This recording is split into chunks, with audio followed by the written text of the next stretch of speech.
because the truck is still doing the same thing it did before I took it in with 4 new camera and new harness. It's still doing the exact same thing.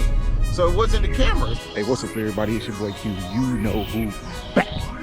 Another video. Thank y'all for kicking me. Alright guys, so right now I'm on my way to take my truck back to the dealership regarding the camera issue. If you watch the very end of my Sync 2 issue video and what's next, the very last 20 seconds of the video, I showed that the camera was still acting up. So shortly after that, I think the very next day actually, I went to put the truck in reverse and the camera wasn't connecting at all. And I put a little clip right there, the video really quick, so y'all can see what I'm talking about. So yeah, that's what it's doing. Got Red right here. Go ahead and give her a cold start for y'all.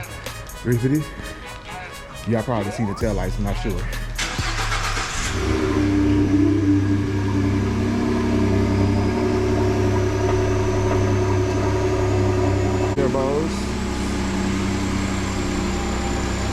You guys get a lot of questions about why my turbo is so loud. I am tuned, so I think the tune definitely did change the tone of my turbo. They're much louder since the tunes. All right, let's see if it's gonna do it now. See, it's still blacking out, man.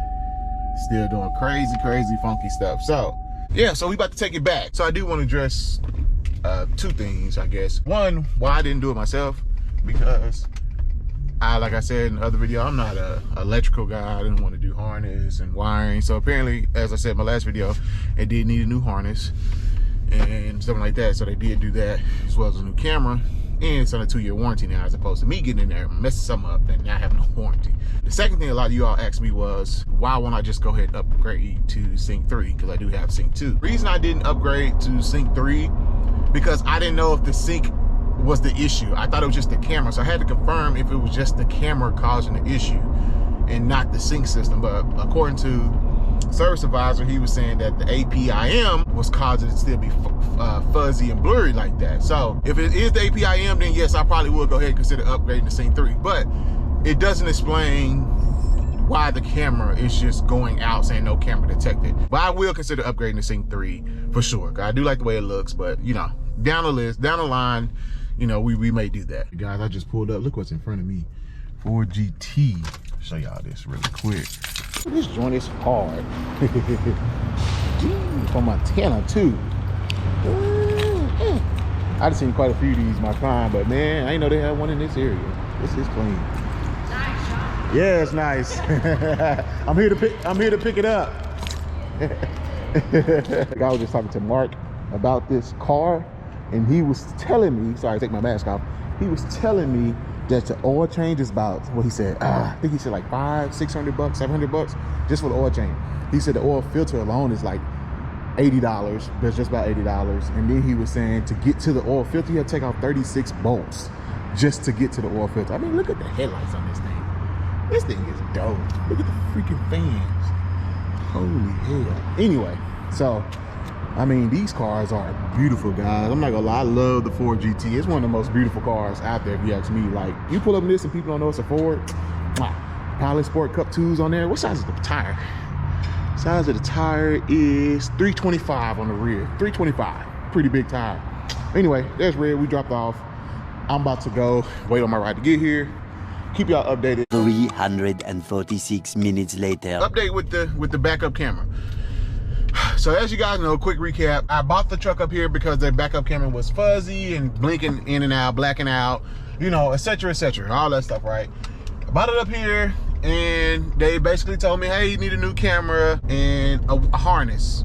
So it was like $650. Now, when they finished it, he advised me that the picture's still a little blurry because of the APIM. I like, okay. So, but they replaced the camera and everything. So when I got the truck back, the picture was blurry, and he also said that it wasn't blacking out anymore. It wasn't cutting on and off like it was. So, okay, cool. Like, as soon as I got home and parked the truck, if you saw it in the video, at the very end of that video I did, it blacked out. The next day when I got in it, I put it in reverse just to check, and it said no camera detected. Okay, so I was like, no camera detected. I went driving, whatever, and it popped back on. I said, okay, I'm gonna give it one more day and see if it does again. Very next day I got inside, no camera detected. So I decided to bring it back. I waited a day to see if it would kind of fix itself, who knows. I brought it back up here and basically What they told me was that, you remember the APMI we mentioned was going bad? It's completely out now. So that's why the camera's not working. So instantly I started thinking, well, why would they not do a full diagnosis of the issue? Because it doesn't sound like the camera was bad at all. It sounded like it was the APIM the entire time. It doesn't seem like I just got a brand new camera and stuff for nothing. So that was my question. I text Mark, like, hey Mark, what time y'all, can I pick up the truck? He said 6. I didn't know they closed right at 6. So I got there like 6:05, 6:05-ish. You know, I didn't think it would close at 6. I thought he said it would be ready at 6. Get there, come and find out, they told me that, hey, yeah, they closed at 6 o'clock, bro. Everybody gone. Actually, one guy told me 5. I'm like, 5? I'm like, well, why he text me 6? So, but then I ran into another guy. That's when I ran into Nick. I just happened to be walking around like, man, somebody got to be back here to get my truck. So I just happened to be walking around, and there was Nick. And Nick was cool, he helped me get my truck. Anyway, man, long story short, guys, that's the thing about dealerships. Again, this is not against Marcus Kugu. I guess he's just doing his job.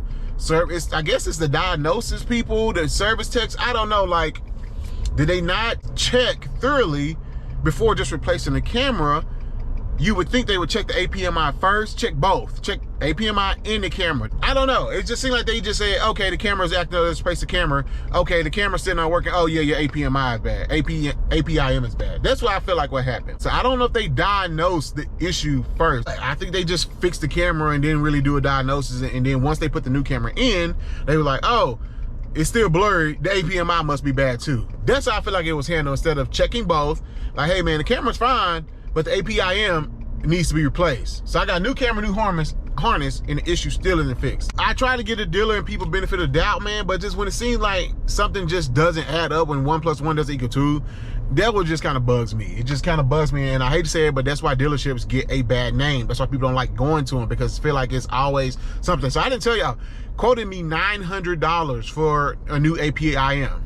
$900. I just spent $600, $600-something on a new camera and harness, which didn't fix my problem. Now you tell me another $900. I could have just bought a Sync 3 myself off eBay for $600 and been fine.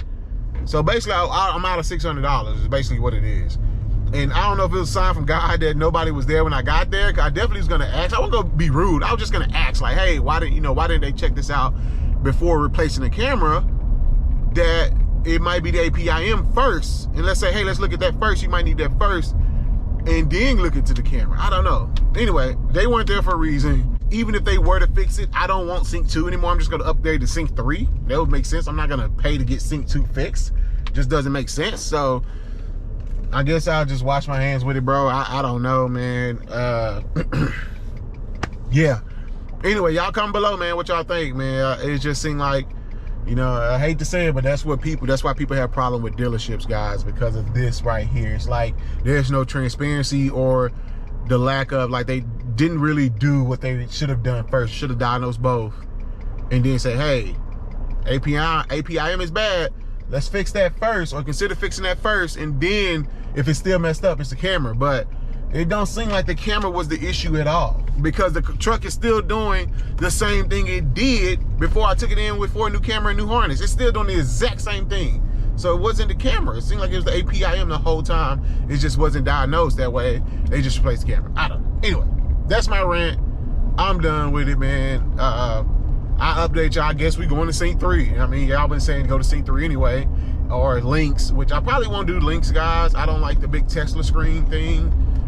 It's just not my thing. I actually prefer the factory look. I like the way it looks. So I guess we'll be going to Sync 3, man. I don't know when, because y'all know I got a lot going on right now. So that's not going to be high on my priority list. But yeah. Anyway, man, that's all I got. It's what you. I'll catch y'all on the next one.